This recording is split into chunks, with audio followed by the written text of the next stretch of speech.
Hi. അപ്പോഴേ എന്തെങ്കിലും ഒന്ന് ഉണ്ടാക്കി പിന്നെ ഭയങ്കര സന്തോഷം കേട്ടോ.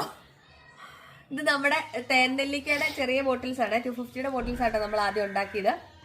അപ്പോൾ ഇതാണെങ്കിൽ നെല്ലിക്ക അപ്പാടെ തന്നെ ഇട്ട് കഴിഞ്ഞിട്ടുണ്ടെങ്കിൽ അതിൻ്റെ അകത്ത് ആകെ 3 നെല്ലിക്ക ഉണ്ടാവുള്ളൂ കേട്ടോ.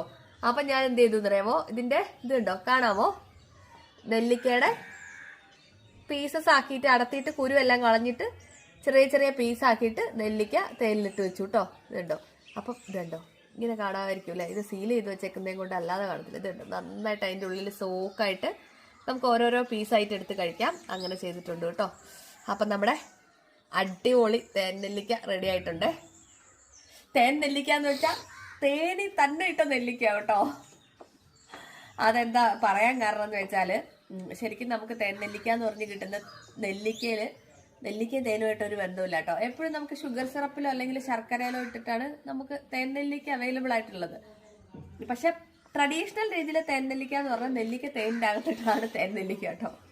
അതാണ് വ്യത്യാസം. അപ്പൊ നമ്മുടെ അടിപൊളി ഇമ്മ്യൂണിറ്റി ബൂസ്റ്റർ റെഡി ആയിട്ടുണ്ട് കേട്ടോ. എന്താണെങ്കിലും ഓരോ പീസ് എന്തായാലും ഒരു മാസമൊക്കെ എല്ലാവർക്കും കഴിക്കാനുള്ളതുണ്ടോ ഓരോ പീസ് ആണെങ്കിൽ തന്നെ. എന്നാലും അത്ര നെല്ലിക്കയില്ലല്ലോ. അപ്പോൾ വേണ്ടവര് വാട്സപ്പ് ചെയ്യുന്നു കേട്ടോ. ബൈ.